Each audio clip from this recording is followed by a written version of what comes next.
వయసు కాకుండా 4వ శనివారం ఈ కార్యక్రమాన్ని పెట్టుకుంటున్నాం. స్వచ్ఛాంధ్ర అనేది ఒక ప్రభుత్వ కార్యక్రమం కాదు. ఈ విషయం మీరు గుర్తుపెట్టుకోవాలి. ఇది మన జీవన విధానం కావాలి. అందుకే నేను కొన్ని కార్యక్రమాలు పెట్టుకున్నాను.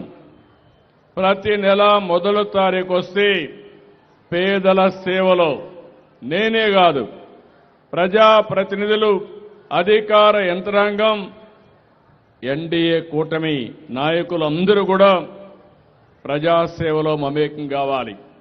మాకు గుర్తుండాలి, పేదవాళ్ల సమస్యలు అర్థం చేసుకోవాలి. మీ సమస్యల పరిష్కారం కోసం అనునిత్యం పనిచేయాలనే ఉద్దేశంతోనే పేదల సేవలో పెట్టాం. ఈరోజు మీరు ఒక్కసారి ఆలోచిస్తే నేను సూపర్ 6 చెప్పాను. అందరూ అసాధ్యమన్నారు. సూపర్ 6ని సూపర్ హిట్ చేసిన ఏకైక కూటమి ఎన్డీఏ కూటమి. ఈరోజు మీలో ఇంత ఉత్సాహం ఉందంటే అందరికీ తల్లికి వందనం వస్తా ఉంది. స్త్రీ శక్తి కింద ఫ్రీగా బస్సులో ఎక్కడికి కావాలన్నా మా ఆడబిడ్డలందరూ తిరిగే పరిస్థితికి వచ్చారు. అన్నదాత సుఖీభవ సమర్థవంతంగా అమలు చేస్తున్నాం. దీపం 2 కింద 3 సిలిండర్లు ఉచితంగా ఇస్తున్నాం.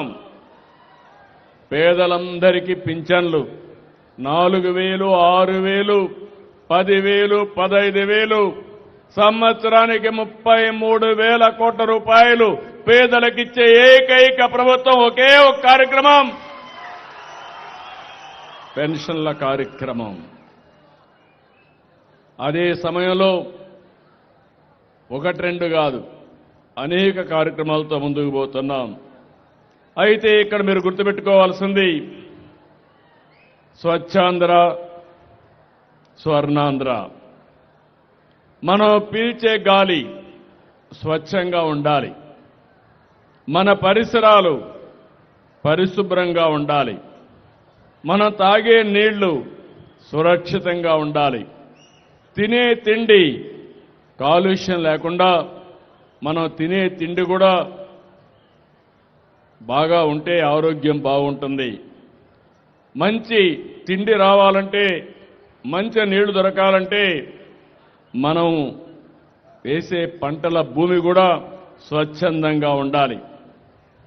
ఇవన్నీ చేయాలంటే మన ఆలోచనలు కూడా స్వచ్ఛంగా ఉండాలి.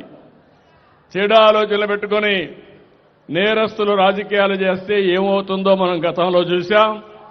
అలాంటి స్వచ్ఛమైన ఆలోచనలు ఉంటే తప్ప ఈ రాష్ట్రానికి